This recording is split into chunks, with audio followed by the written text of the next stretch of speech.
Honorable Speaker, I want to beg your indulgence because this is a public document. I read it out to the House. And he says that the attention of our ministry has been drawn to statements made respectively by Honorable Kimani Ichung'wah MP, Majority Leader, National Assembly, and Honorable Simon Cherargei MP, Nandi, Senator, which statements purport to cast aspersions on the Ministry of Youth Affairs, the Arts and Sports. Parliament is a hallowed house of record, rules and preeminent honor, with well-laid standing orders backed by age-old established normative customs, usages and traditions. Among the immutable norms of parliamentary practice include non-admissibility of hearsay and not condemning anyone unheard and in their absence. Indeed, these basic rules of natural justice apply to Parliament in recognition of its eminent status not only as a supreme institution of representation of the will of the people, but also as a quasi-judicial organ.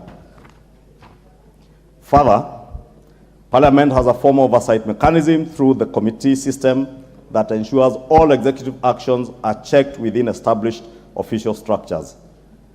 Private members' questions and motions, as well as summons, are part of this oversight architecture. We believe our ministry is performing optimally in sync with the government's bottom-up economic transformation agenda. We are also available and open to robust parliamentary oversight within the established official mechanisms, including through the relevant oversight committees of the August House. And it is in this context that the ministry writes to inform you, Honorable Speakers, of our readiness and availability to appear before the August Houses to respond to the specific issues raised by the Honorable Kimani Ichung'wah, MP, National Assembly, and the Honorable Simon Cherargei, MP, Senate, at the earliest opportunity available as per the calendar of the House. Your kind indulgence is appreciated in advance. Please do accept, Honorable Speakers, the assurances of our regard, signed by Honorable Ababu Namwamba, EGH Cabinet Secretary. That letter was copied to the Head of Public Service and Chief of Staff, Felix Kosgei, myself, and the Leader of Majority in the Senate, Senator Julius Murgo, the Chair of Labor Social Welfare, Honorable Dan Wanyama, and Senator Simon Cherargei, MP, Senator Nandi County.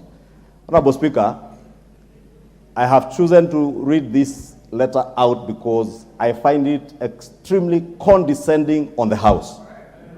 Extremely condescending. And while I appreciate that the minister has opted to come to the House, he has appeared to the House on invitation by the House, not him inviting himself, as he seems to imply in this letter. Two, Honorable Speaker, even before the minister answers the questions that are before him, we would want him to tell the House which is this hearsay that he alludes to. Two, Honorable Speaker, or three,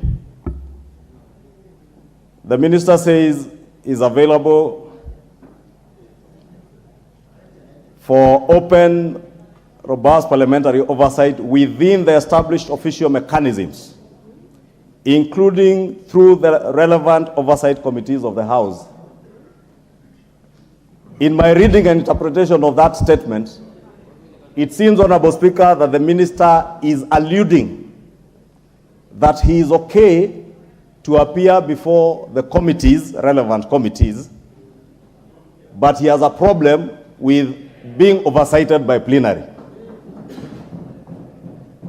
And it must be on record, Honorable Speaker, neither the Leader of Majority nor any member of Parliament is here serving at the whim of any Cabinet Secretary.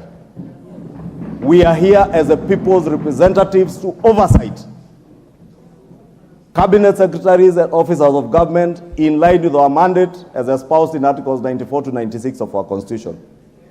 Therefore, Honorable Speaker, I found this letter rather condescending to the institution of Parliament. And when a minister says that we are raising issues on hearsay, it is only fair not to the Leader of Majority or to the Honorable Ichung'wah here who raised that issue and the other members who spoke to it. And Honorable Speaker, I do not care about what Honorable Cherargei may have said or might have said outside Parliament, whether on Twitter or Facebook or anywhere else. But what is transacted within the plenary of this House, we do so rightfully as members of Parliament who oversight government. And Honorable Speaker, for the record, I want to state it to this minister and all ministers. As Leader of Majority, I do not hold brief for any cabinet secretary. I am hired by the people of Kikuyu and the members of the Kenya Kwanza coalition to lead them as a first amongst equals. But that does not take away my role to oversight anybody. From His Excellency the President, in the executive, all cabinet secretaries, and anybody, whatever cadre you are in the executive, I will hold you to account and I will oversight you. Therefore, Honorable Speaker, I needed that to be made clear for the record, for this cabinet secretary and others, because some may be misguided to believe that as Leader of Majority, I am here holding brief for cabinet secretaries. When it comes to matters of accountability, I will hold you to account as if I am the Leader of Minority. I will hold you to account the same way a member of ODM or WIPA would hold you to account, because that is my mandate, Honorable Speaker. But when it comes to advancing and pushing government business and agenda in the House, I will do the same with the same gusto and energy. I will oversight you. Therefore, Honorable Speaker, I wanted it to be clear that as much as I work for the Kenya Kwanza Alliance as the Leader of Majority and for the people of Kenya, that must never be misconstrued to mean that I will not hold any minister to account. The very reason the President moved the House to amend our standing orders is because none other than the President, who has hired cabinet secretaries, want these cabinet secretaries to be accountable to the people through their elected representatives. Therefore, Honorable Speaker, allow me to now read the questions as they are on the order paper. Give Honorable Minority Leader 1 minute.